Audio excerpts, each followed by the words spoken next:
much for the opportunity to visit our lab. I'm honored to getting an opportunity to speak with you and give you a tour of our lab. I'm really glad to be here. I mean, we've been very engaged in trying to expand our lab space, provide more opportunities, and to make sure that the labs have the things that people need to be successful here. So the question I was going to ask you was, what do you see as being needed in terms of improving lab environments? What could the county do more? What gaps do you see in the ecosystem, not necessarily just in here, but in Montgomery County's life sciences ecosystem, are the things you see that you wish we had here? Yeah, absolutely. I think that the most integral piece of any growth for biotech hub is the funding resources. So funding resources are often become challenging, especially if you're a startup. There are bigger companies that are already established. They already have a history of NIH grants or SBIR, but it becomes more challenging for the smaller company to have an access to funding and support that is needed to utilize their nobility and to basically bring their project into productivity. So I believe the first resource that any startup lab would be asking is the funding resources. Do you know venture capitalists? Have you talked to people about, why they're interested or why they're not interested in doing, the same amount of investing here as they do other places? As a matter of fact, we are now working with JP Morgan to find some investor that can help us to scale up. As of now, and in the past 5 years since we started our lab, we were fortunate enough to have our own revenue as we were providing some clinical testing services to provider. So that really didn't put us into the spot where we really desperately needed to get funding. Having said that, today we are seeking to have an investor to contribute to PmcDx growth so that we can scale up. Because the laboratory is now armed with so many testing products that should be able to scale up and provide nationwide services rather than local-based services. So tell people, so what are you doing right now, and what are you on track to do? So we are, as you know, personalized medicine care diagnostics stands for its name.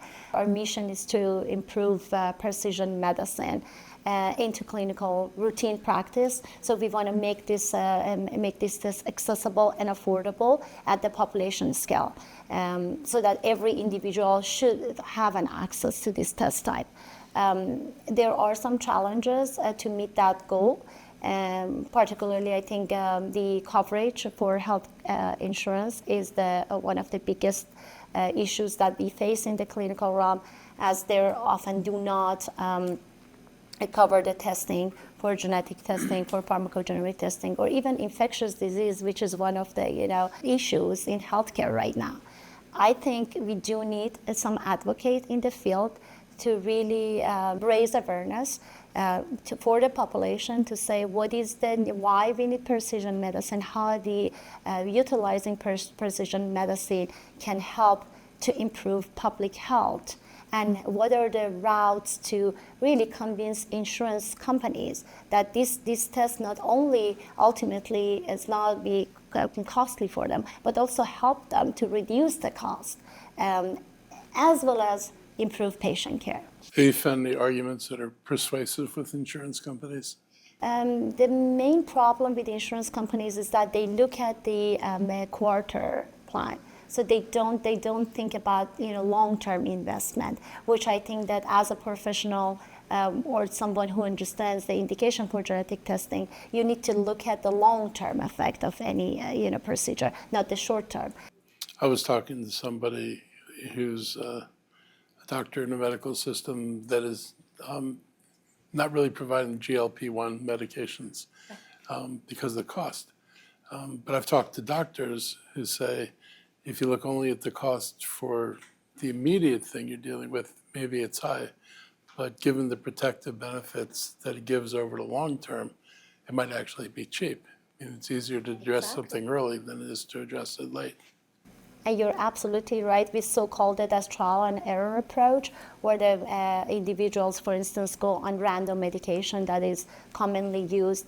The patients could have resistant markers against that medication when it comes to infectious disease, or individuals may have genetic profile that makes them to develop side effects without efficacy. For many medications, there are about 250 medications that FDA put it on the label that pharmacogenomic testing has a utilization. But as of today, I don't think that any of those are being basically utilized, except some of those life-threatening conditions. Like, let's say that there's a medication that is used on oncology setting, and it's considered as companion diagnostic, then it's being covered by insurances. And if the county could provide some equipment that it doesn't provide now, say if there was a manufacturing facility that all the people up here could use, not for massive production like for the market, but for trials and clinical studies, would something like that be useful here? Absolutely, it would be very useful. We're trying to analyze on our side what are our strengths and what are our weaknesses. I don't want anybody leaving here because we didn't have a piece of equipment or we can't do something that they could get in Boston or San Francisco. Yeah. So our goal is to fill what are the needs so we can provide whatever people need when they come here.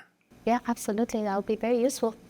What we as a clinical lab who has a mission of advancing precision medicine can do to improve basically health outcome for the individuals in this state and county?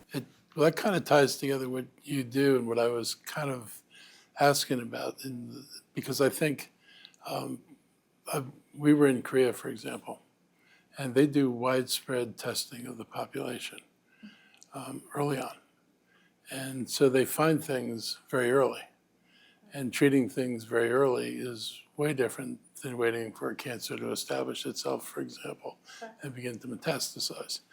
And they do it not with young kids, but they start doing it pretty early in the age profile. And they told us that they had found a lot of things and they were able to treat things before they became serious. And, we don't do that in this country. It's sort of like many people can't even afford to go to a doctor regularly for a checkup. Checkups aren't a regular part of anyways. You go there when you're sick. And this gives you a way to run people. I think it's a short period during the year where people get tested, and then you know what individuals are dealing with. You can actually plan what you're doing. And so one of the things that's fascinated me was what the county could do to broaden screening for people. Because if we screen people now, maybe we prevent something later. So that's one thing I think might be useful. It's exactly aligned with PMC Diagnostics' vision and mission, basically. And I think that's what everybody who's doing the diagnostics is aiming for, is how do you get to people before the problem is obvious? Sure. I mean, preventive medicine long-term, again, is cost beneficial rather than reactive medicine. Obviously, the model of medicine that right now is in practice, at least for the field that I am practicing, which is genetics and genomic field, is not working efficiently. So they're not only shifting the mindset from reactive to proactive medicine really helps to improve patient care, but also save costs long term. Right. So another thing is how do we all operate in a public space. You have to be able to talk about what you're doing to people. And I think COVID showed us that there's a lot of people who don't believe in science, and don't believe in the medical work that people are doing. Most people don't have any idea what people really do, and they don't understand how what you find could actually alter the long-term for the better their health outcomes. And a lot of people, because they're deprived health care, would have no imagination of what, if you're lower income, working class person, regardless of race, access to medical care is not something you're probably used to. Right. And your family probably never had it, so you don't have an experience base. And So one of the things I think scientists can do is figure out how do we find public forums, not to lecture people, but to educate people about what you're doing so that people can understand, like, there's a basis for it. It's not sinister. It's You're right, public awareness is really a fundamental piece for all of these. Do you ever meet people who are non-believers in what you're doing, who are cynical about it? Yes, believe it or not, there are cardiologists that do not believe that genetic testing has indications, so we have to convince them that, well, maybe for some chronic condition it's not caused, and etiology of the disorder cannot be explained by genetic cause. But there are cluster of people that are a large proportion of the population that can have cardiac event just because of carrying that genetic mutation. So it's important to diagnose. I think a lot of doctors have, and to the general population, just a disbelief or not understanding of what's happening. And so, I mean, if you think about it, I'm old enough to remember when you couldn't see inside a cell. You could actually had videos of living cells, and you could see activity inside a cell.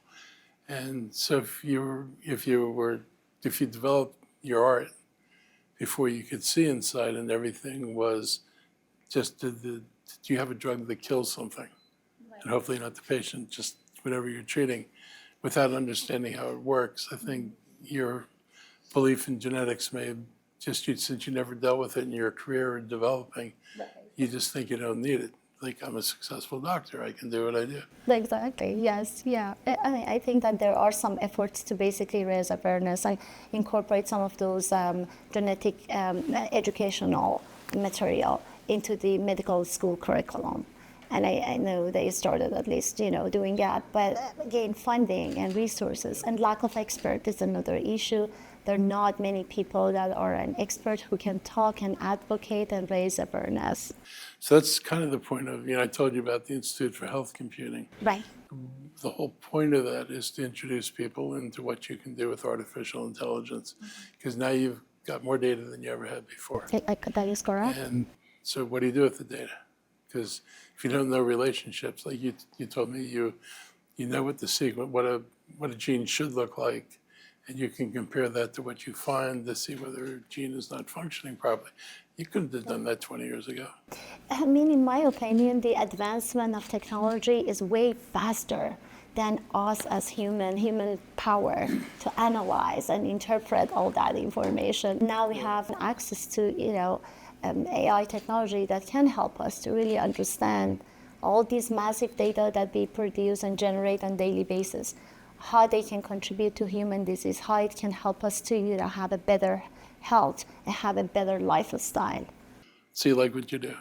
How long have you been doing this? I love it. I've been in genetics career since I was 17, 18. Wow. I was inspired by a family that were highly educated. They were getting blind as soon as they were turning to 25. The family was remained undiagnosed.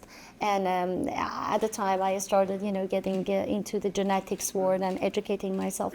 We started a research project working on that family members. We could discover what's the gene that is causing their disease, and also we could diagnose them. And that was really the beginning of the journey where motivated me that this is a field that I want to spend my rest of my life to work. So what was your first project? It was my first project. Yeah. That project was very rewarding to me. That really established a foundation for me to realize that this is a very, very interesting field. And there are lots of potential to improve health for humans if I just focus on that field. And you're still excited about it? I'm still very excited about it, yes. I mean, I think my goal is really to bring precision medicine at population scale, and lots of extra activities that I do beyond activities that I do at PMC Diagnostics is focused on public health and precision medicine. Like, I'm trying to get involved with the groups that are doing, activities to raise awareness. I'm trying to join the committees that are writing the guidelines for population health screening, and so on. Definitely being part of the incubator opened lots of doors for my company, which I'm sure with not being part of the incubator, I wouldn't be here today. Should we talk to the college about like doing a sit down with a scientist event, regular events on campus where they could Would come and love sit to do down and that. talk to people? Sure. Yeah, it's a great idea. Perhaps we can chat with them about that.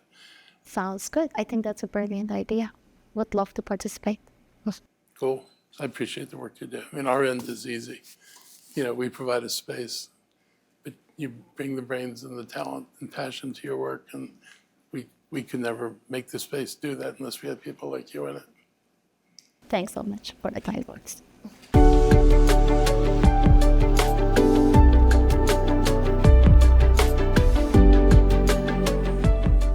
I really appreciate the work you're doing, and you were selected, and we want to just give you this certificate and recognizing your company, Personalized Medicine Care Diagnostics, in recognition of your significant achievements in pioneering the translation of personalized medicine into routine clinical practice, thereby advancing precision medicine and improving patient outcomes. This recognition is presented during Women's History Month, honoring your dedication to innovation and your commitment to transforming healthcare through cutting-edge science. And this is for you guys. Thank you so much. Thank you. Appreciate it.